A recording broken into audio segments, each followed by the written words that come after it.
This is the Bahamas Tonight, the Northern Edition. Good evening. I'm Sabrina Brown. Thank you for joining us.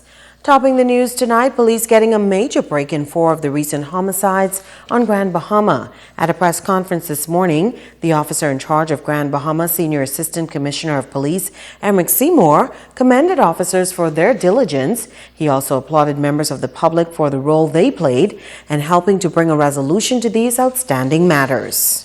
We have reached a point in the investigations of these murders where we are now able to prefer charges. And so, I can report to you that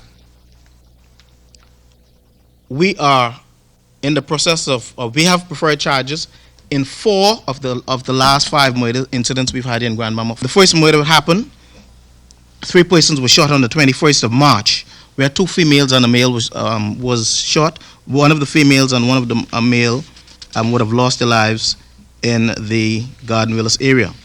And then, of course, on the 31st of March, a male resident was fatally shot at the fish fry. And later on that same day, a custom officer was fatally shot and robbed at his residence in Bahamas.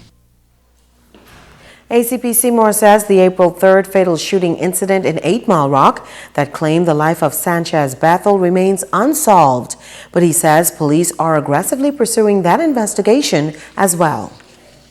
That particular murder is under our active investigation. We are pretty pleased with where we are at this stage in the investigation, and hopefully in the not too distant future we shall come to you again with a further update on that. I want to thank at this time members of the community who continue to lend their support to the police department in these incidents. As I indicated to you then, and I do so again now, the police department, your police department, is only as strong as the community wants it to be. Now, shortly after that press conference, 2 suspects were taken to the Garnet Lavarity Justice Center to be arraigned on multiple charges. Italia Hall was there.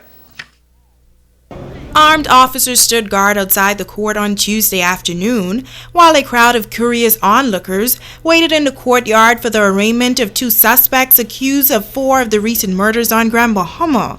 The first suspect, 39-year-old Tavares Damonte Backford of Canopy Terrace, Fortune Bay, appeared before Magistrate Rankin Johnson and was charged with the murder of 20-year-old Tremico Johnson while at the fish fry in Smith's Point on March 31st. Backford was represented by attorney Simone Brown, and the matter was adjourned to the 7th of June, 2016 for a preliminary inquiry. Backford was also arraigned in the 8 Mile Rock Magistrate Court on 2 counts of attempted murder.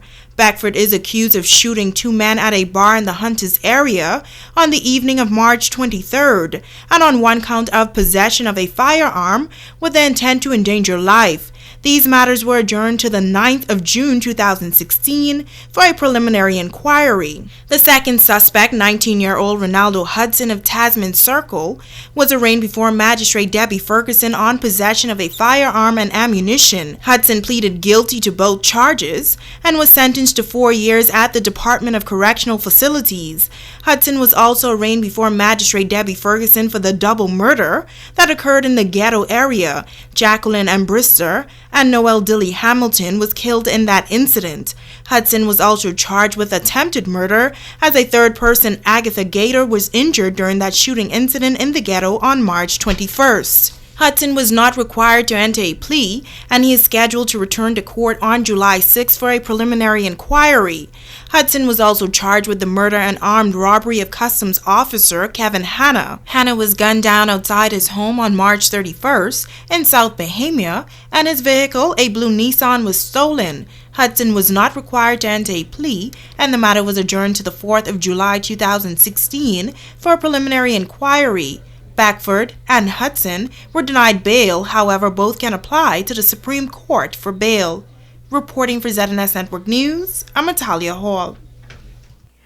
The countdown continues to the 2nd annual Bahamas Junkanoo Carnival kickoff event here in the nation's 2nd city. Tonight, organizers say they are excited about the upcoming 2-day event.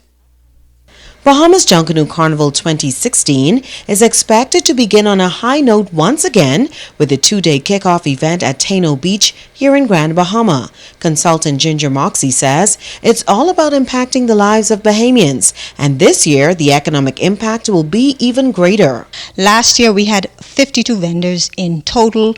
This year we have about 70 because it includes the arts and craft vendors as well as the food and beverage vendors. And so we've made accommodations for a larger amount of vendors to be included. Public Relations Officer Yolanda Hanna says this year's Music Masters semi-finals concert will be bigger and better.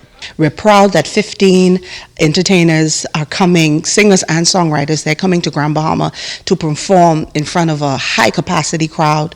We're proud that we have a Bahamian all-star lineup, bigger than we did last year. And most importantly, we're proud that we're using local entertainers.